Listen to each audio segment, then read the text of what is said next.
Alrighty then, it's time for another top lane Garen game. Yay! Which one? I know I've already had a couple of Garen videos, but still, it's probably because the season is ending that a lot of people are coming back to play for the rewards, and that seemingly has brought a bunch of jungler players. So I'm being put into top lane or a different lane more often. I'm also playing on other accounts, mostly since I kind of lost my chance to keep playing on the main one since. Oh yeah, the season's ending. But that's what depression gets you. Speaking of some kind of condition, I'm running a bit of a fever, so if I sniffle or, feel a little winded, keep that in mind. Either way, right now it's just me against Camille, so, trading blows every now and then. I did a really bad one because I canceled my auto attack and I got punished for it, and then I get ganked and killed by Sejuani. Oh no, Stonewall, you're behind now. That's pretty bad. My other teammates, you can see the team comp. My team comp is extremely poor against theirs. They have a lot of initiators, and our jungler is Udyr, who is a really make or break kind of jungler, mostly break all the time. So that's a little bit iffy, and I think he's going damage, so it's just kind of not looking good. The best I can do in this game, my whole purpose would be probably to try to either knock out Malzahar before he CC locks someone important like Kai'Sa, or kill Ezreal. Preferably kill Ezreal. Or, if a tank gets a villain, kill that tank before they get to do anything. That'd be pretty good too. Because their tanks, the Zac mid, I don't know if he went full tank, and the Sejuani are going to be big issues for my team since, they're going to dive him, dive my team, stop the front lane, and then maybe Camille will kill someone important. So, yeah, they have a lot of potential just to take out anyone important on my team before we can even respond properly. So, I was really worried about this game going in. I believe I was actually first pick as Garen because I had this account doesn't have that many top laners, and I was put into the top lane, and they didn't want to switch or trade with me. So I just kind of had to bite the bullet and first pick Garen. And I'm not too sure about the matchup versus Camille, but she does seem brutal. Anyways, she sees her chance to destroy me here, so she ults me, and she then realizes that she kind of ulted herself next to me because I do a lot of damage. And then, for some reason, she decides to take more of it and get herself in ult range and die. I think she thought her cooldowns would be back in time, so she'd kill me with her Q. But she should not have risked that. So, she basically gave me a free kill. Well, not exactly a free kill. It was really hard fought and hard earned. Basically, she gave me a kill she should not have. And that essentially reset the lane back in both our, at least in evenness. Now, I'm not too afraid of at least stabbing her every now and then when she gets close. Though her shield does make that annoying if I start off with my Q. So I have to make sure, hit her with an auto attack and then Q her for the big damage. Or at least when the shield is broken, right? Gotta pace myself against her. The game really takes off around the mid game because right now I'm just farming. My teammates are causing a lot of commotion. Udyr can't really gank very much, and he's just mostly showing up to do things. And the enemy Sejuani, while she can gank, she's not able to gank for a lot of she's not able to gank successfully because most of the laners are either safe or, at this point are extremely dangerous. Like me, she was able to gank me because I wasn't paying attention. That was pretty sad. But my mid lane Echo, you can see through the mini-map, he's pushed out, and my bottom lane is pushed out a lot. So the most she can do is tower dive people and hope for the best, which is seemingly what she is doing, so it's going well for her. And I'm getting kind of worried at this point. But yeah, Camille screwed up there. She did not get in range close enough to actually knock me around, so she took a third of her health and damage. Pretty good. Right now, interestingly enough, Garen can be built in two ways. Well, maxing out either your Q or your E, and it depends really on your matchup. Right now, Q seems to be the most popular because a lot of top laners, you don't really want to duel them until you can 100% them.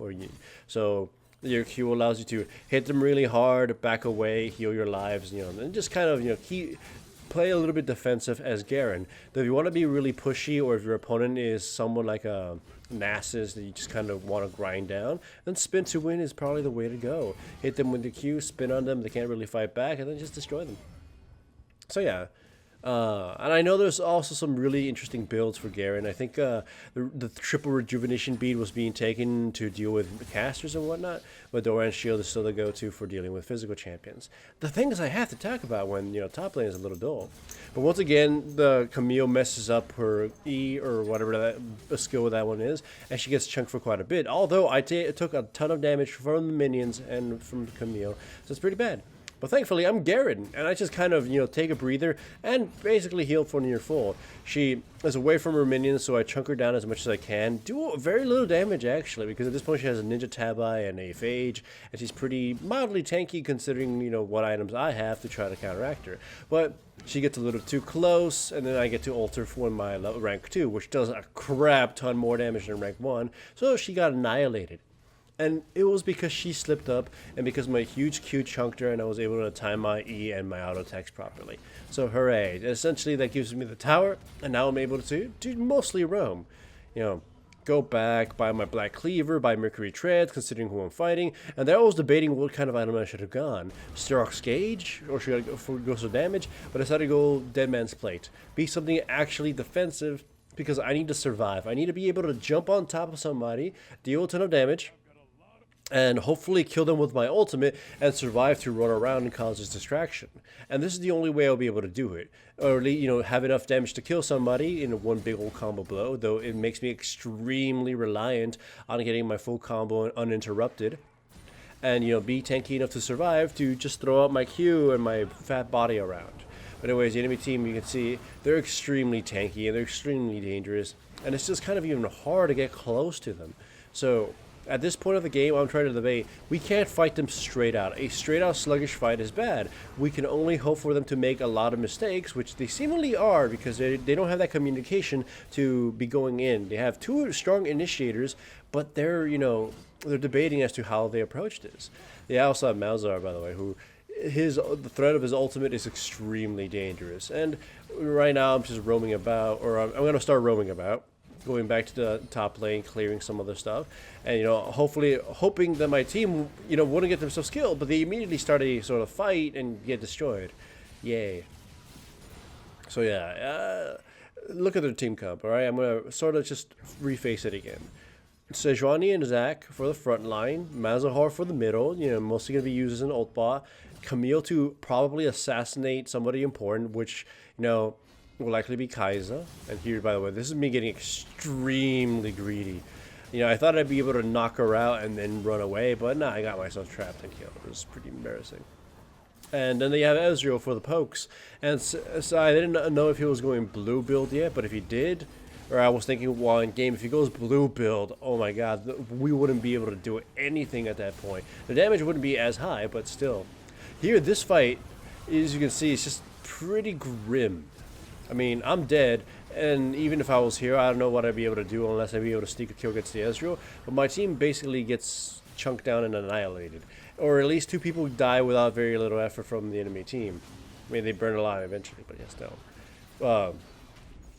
So I revive, and I believe they managed to get this tower down and they sneak a kill now. Anyways, as you can see, my build is going for Dead Man's Plate, mostly just to try to rocket my way into destroying somebody. Here, I don't know what the Zac is trying to do.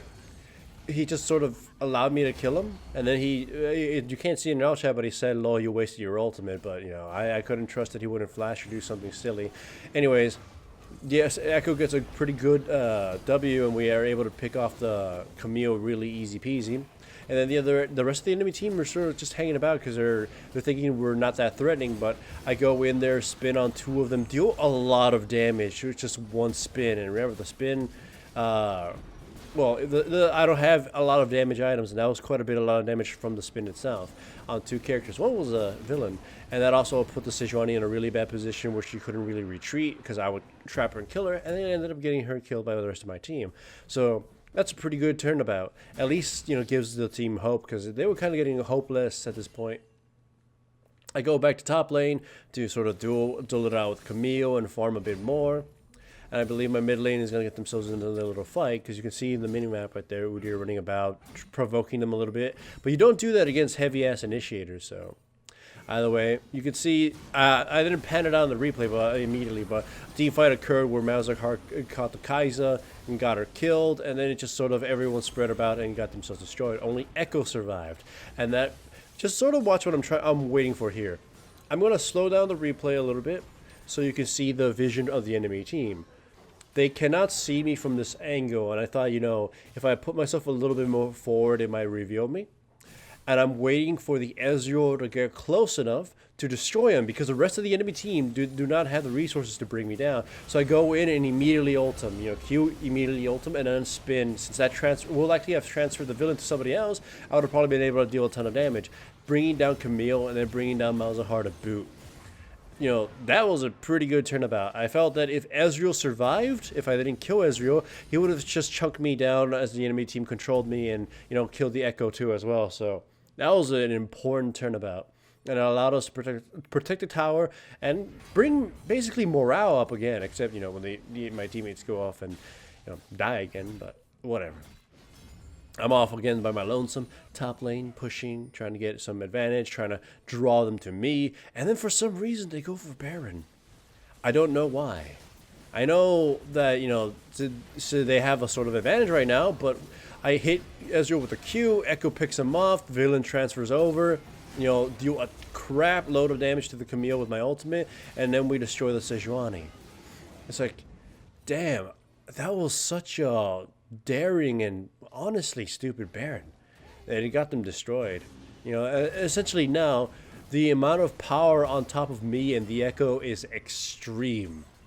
So whatever our crappy team comp was, it doesn't really matter now because we being me and the Echo and probably the Kaiser, even if she was behind, eventually she'll farm up enough. We could just knock out all the important characters and then the tanks can't do anything to us.